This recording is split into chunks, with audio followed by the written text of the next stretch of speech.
po nakapagsasabi doon na may date tsaka time. Kaya, pasensya na po. Hindi po ako makapangyarihan. Nasasaktan din po ako sa mga maling nakikita. Pero ayon sa abogado ni Navarro na si Attorney Dennis Manalo, hindi pwedeng magsinungaling ang kuha ng CCTV.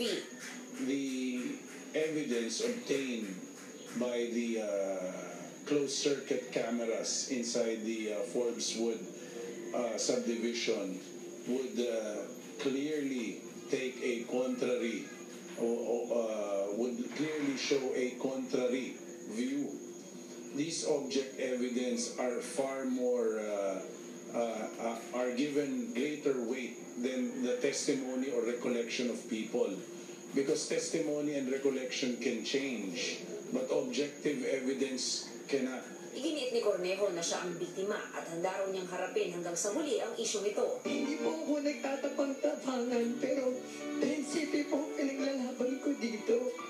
While she may say that she is a victim, it is quite unfortunate that her testimony is not consistent with the evidence that is on record. Ipinagtanggol naman ni Cornejo si Cedric Lee at iba pang lalaking nambugbog kay Navarro. Yung mga lalaki na tumulong sa akin.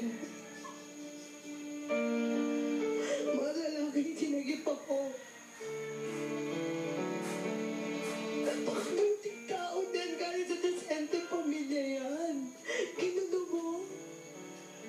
Magpakalalaki ka dahil itong mga lalaki na to na parang kapatid ko. Nagpakalalaki. Sa isang bahagi ng panayam ng Star Talk, nagbigay ng mensahe si Cornejo kay Navarro. Kuya mo,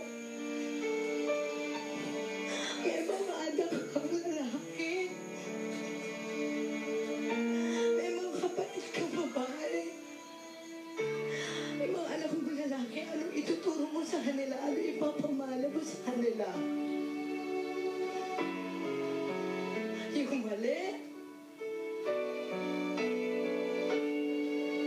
Habang buhay mo nadalhin yan. Hindi to haka-haka lamang. Hindi ko itataya.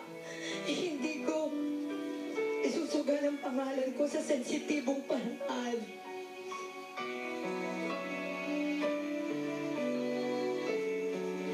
Kuya Wong, mag-isip ka.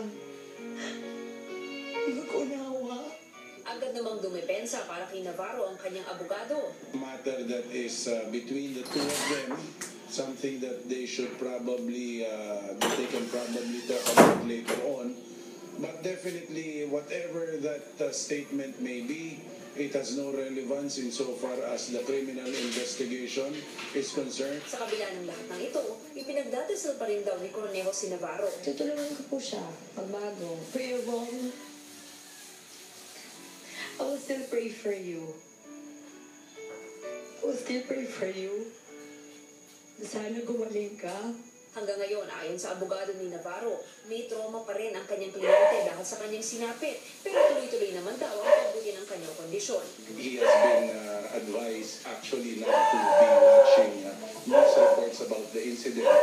At siya din po ay napagsabihan na kung pwede, huwag masyadong pag-usapan nila within the hospital